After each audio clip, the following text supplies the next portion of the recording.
Kim Cameron, great pleasure to have you here. I'm really pleased you could make it.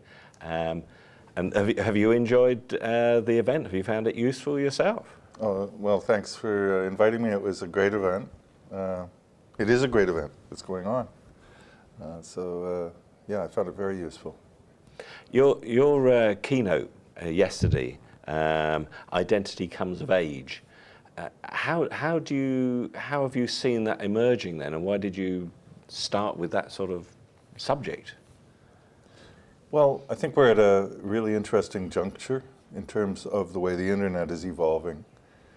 And when you take things, it's a collision of forces between, say, social networking, cloud computing, the recession and the need to outsource, and just the general criminalization and opportunity for criminals to wreak havoc. Mm-hmm. You put all of those things together with the fact that we've made a whole bunch of progress as an industry, you know, as competitors working as collaborators to change identity and make it safer.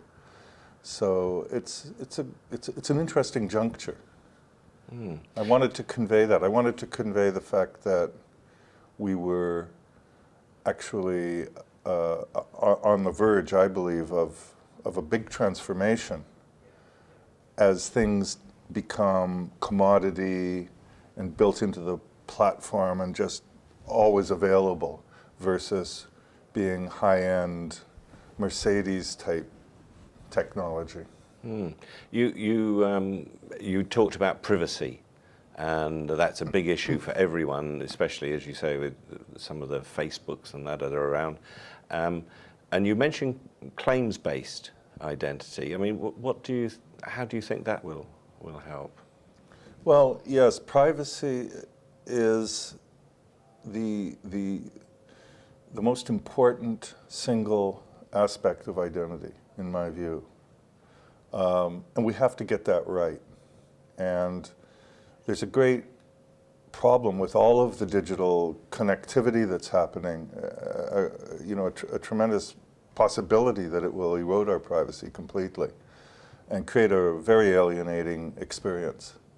So I think it's incumbent on us to make sure that we structure this so that privacy is enhanced, not reduced. And I think we can do that through the new technologies that are being developed. So one of those is claims. And I guess the easiest way to describe claims is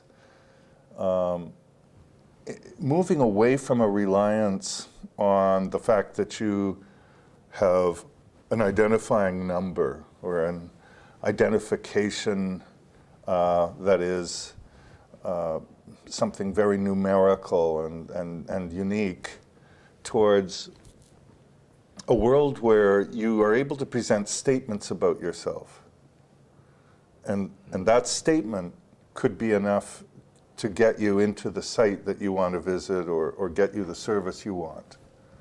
So for example, as Roger Dean, if I know you're happily married, Roger, but you know, if you were interested in a dating site, you might want to be able to prove that you're, say, over 21, and that you're actually male or whatever, and be able to make those assertions without necessarily giving away the fact that you are Roger Dean. Right. Yeah, and so I'm just taking that as an extreme example where you only want to release enough. You want the information to be provable and true, but just release enough to accomplish whatever goals you have. And so if we take that kind of approach instead of sort of the approach of releasing everything about everyone all the time, I believe that we can really do a lot to enhance the privacy on the web. Mm. So, for example, if you were going into hospital, the admissions department would want to know your address, but not what the problem was, and the doctor or the surgeon would need to know what the problem was, but not necessarily where you live. Excellent, that sort of thing? Yeah, absolutely. You've produced a paper with Reinhard Posch, CTO of Austria, and what's in it, and what were you hoping to achieve with that?